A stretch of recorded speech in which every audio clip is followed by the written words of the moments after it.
En ce temps-là, le bruit de la mer ne s'entendait pas de Ripenne, et les pêcheurs partaient à l'aube et ne rentraient qu'en pleine nuit ou au crépuscule pour revenir au milieu du jour.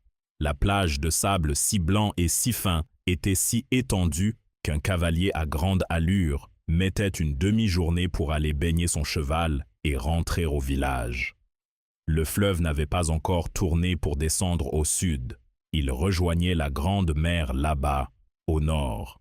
Des champs et des champs s'étendèrent vers l'est depuis le village, et, après les champs, c'était la grande brousse et ses fauves. Tous les hommes cultivaient, mais outre le travail des champs, les uns allaient à la pêche, les autres à la chasse. Samba était de ces derniers. Un soir, Samba ne rentra pas, ni le lendemain, ni le surlendemain, ni plus jamais. On ne retrouva dans la brousse que ses os déjà blanchis.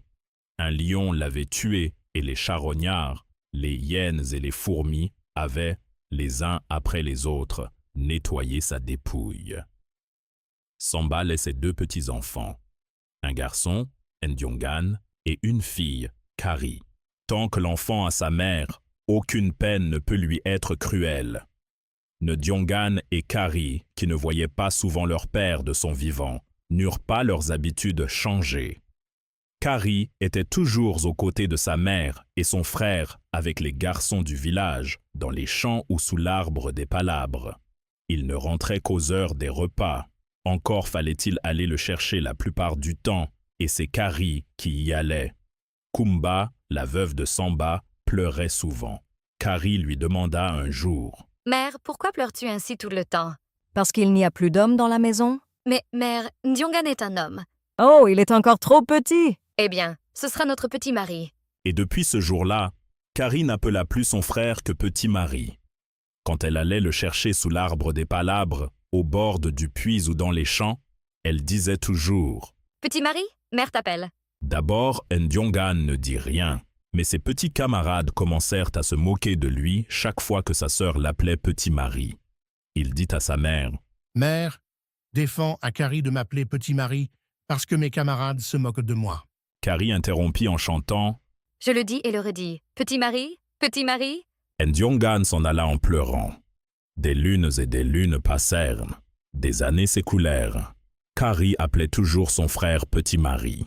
Pour les enfants de 12 ans, l'âge de Ndiongan, le temps de l'insouciance passa, l'heure de la circoncision était arrivée, le moment d'entrer dans la case des hommes et de commencer son éducation, sa formation pour devenir un homme dans toutes les circonstances de la vie, devant toutes les épreuves, et, but suprême, un chef de famille, le représentant des ancêtres. Par une aube fraîche, un groupe d'enfants qui, leur vie durant, seraient frères parce qu'ils allaient mélanger leur sang sur les flancs d'un vieux mortier à moitié enfoui dans la terre, subirent, l'un après l'autre, pour la première fois et volontairement, la douleur.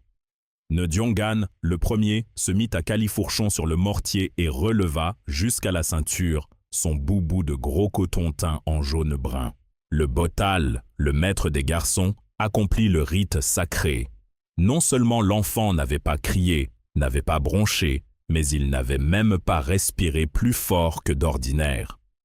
Kumba, sa mère, pouvait être fière. Son fils sera un homme. Le sang n'était pas encore coagulé sur les flancs du vieux mortier qu'un autre enfant avait chevauché le billot et vidé, puis un autre et un autre encore. Aucun d'eux n'avait déshonoré sa famille. Les pansements furent faits. L'éducation commençait dans la case des hommes et dans la brousse pour former l'esprit, endurcir le corps et aguerrir le caractère. Le jour, ils allaient au bois mort, à la chasse à la fronde, à la chasse à l'épieu. Le soir et à l'aube, c'étaient les cassacs, les chants initiatiques, rudiments de la sagesse des anciens.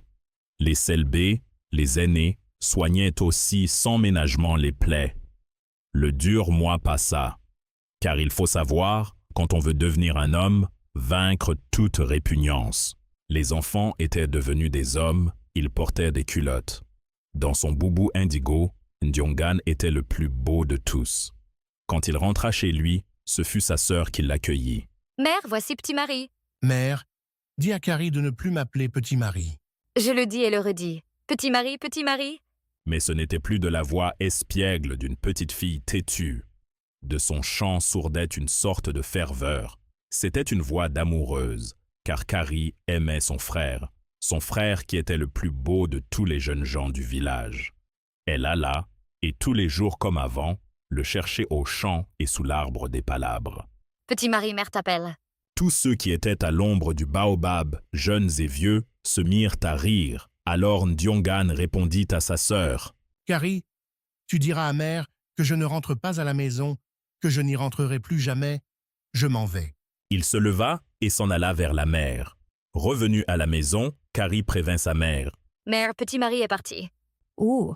Du côté de la mer, il a dit qu'il ne reviendra plus jamais. Elles sortirent toutes les deux et virent Ndiongan qui s'en allait en courant là-bas, là-bas. La vieille femme appela en chantant. Ndiongan revient, Ndiongan chéri revient. Que ta sœur ne t'exile pas, Ndiongan revient. Le vent lui apporta la voix de son fils. « Mère, dis à Carrie de ne plus m'appeler Petit Marie. » Je le dis et le redis. Petit Marie. Dans le sable brûlant et mouvant où s'enfonçaient leurs pieds, elles suivirent Ndiongan. La vieille femme appelait toujours son fils. Ndiongan revient, Ndiongan chéri revient. Je le dis et le redis. Petit Marie, petit Marie. Le soleil les avait rattrapés et devancés tous les trois. Il plongea dans la mer. Le vent s'était rafraîchi qui portait la voix de Ndiongan. Ndiongan allait toujours vers la mer qui commençait à couvrir sa voix de son bruit lointain. La nuit était venue, et au chant de la vieille femme, au chant de sa fille, se mêlait maintenant le chant des vagues dominant la voix du jeune homme. Que ta sœur ne t'exile pas, Ndiongan revient. À l'aube, les deux femmes atteignirent le sable humide et elles aperçurent Ndiongan dont les chevilles étaient encerclées par l'écume des vagues qui déferlaient. Ndiongan revient, Ndiongan chéri revient. Suppliait la vieille femme. « Mère, dis à Carrie de ne plus m'appeler Petit Marie. » Petit Marie, petit Marie. Je le dis et le redis. S'entêta sa sœur. Ndiongan avança jusqu'aux genoux dans les vagues qui roulaient et s'étalaient derrière lui.